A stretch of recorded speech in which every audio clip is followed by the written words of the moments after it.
My name's Eliana, and today we'll be discussing how penicillin was discovered accidentally. So, how many of us have ever gotten an infection, a bump, a scrape, a cut, or ever had to take antibiotics before? I have. We know that they come in little pill packs like these where you take all of the medication and then you don't have to worry about your infection spreading or getting worse. But before 1929, there was no antibiotics. So, how did we treat our infections at the time?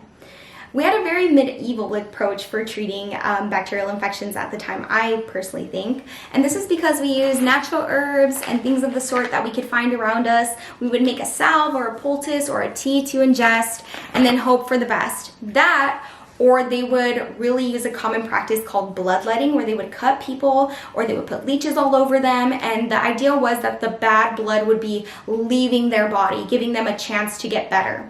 We know now that those things didn't really help as well as we thought they did at the time. They often led to worsening of infections, quickening of death.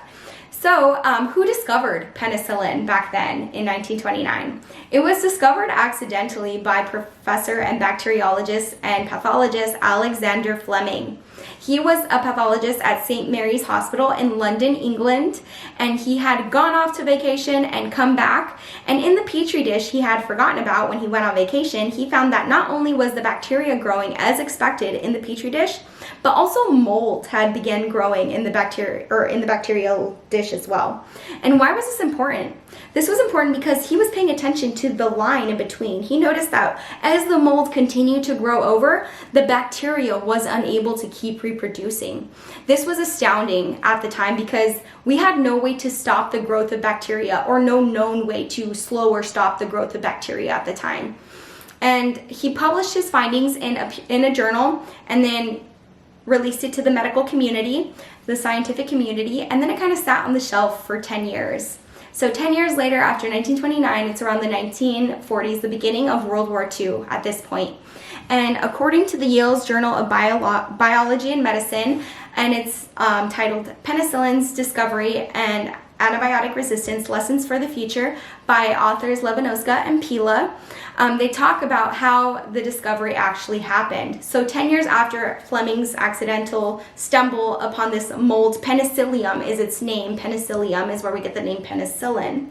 But after Alexander Fleming's discovery of the penicillium, his lab partner or lab mate at the time, whose name was Professor Heatley or pathologist Heatley, he had gone over to Oxford and he had begun working with another pathologist or bacteriologist whose name was Florey.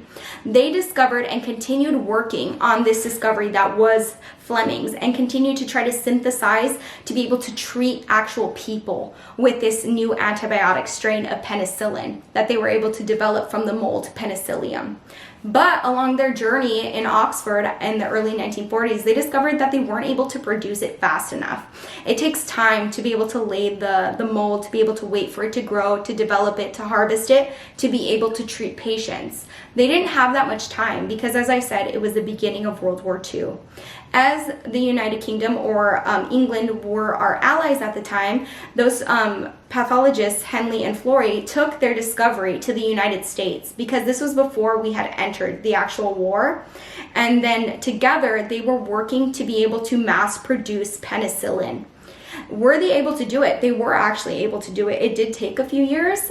They were able to mass produce it actually in 1944. This is all still according to that journal by the Yale's Journal of Biology and Medicine, that they were able to produce it by 1944, and it made a great impact in the turnout of the war.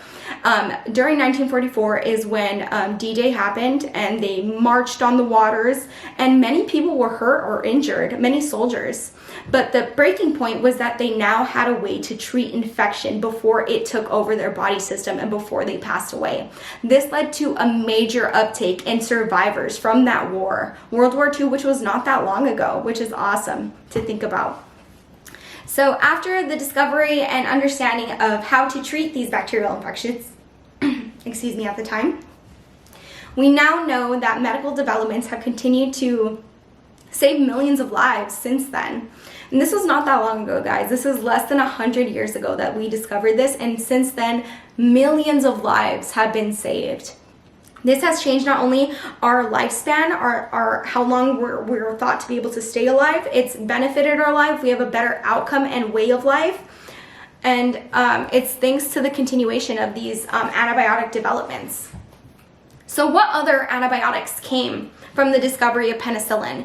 Basically, all antibiotics that we have now are all here because of the discovery of penicillin. We wouldn't have any other of them if it was not for the discovery, and thanks to Alexander Fleming for leaving his moldy dish too long.